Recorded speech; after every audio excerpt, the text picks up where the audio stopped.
I've been soaking a few rocks that I found in some vinegar for a day, so let's see what we have.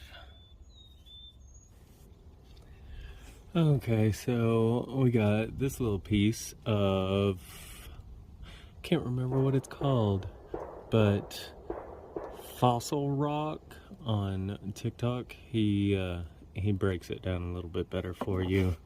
I do have a nice piece of this hexagonal coral.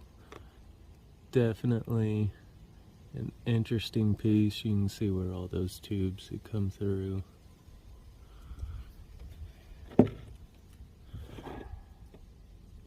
Another piece of coral.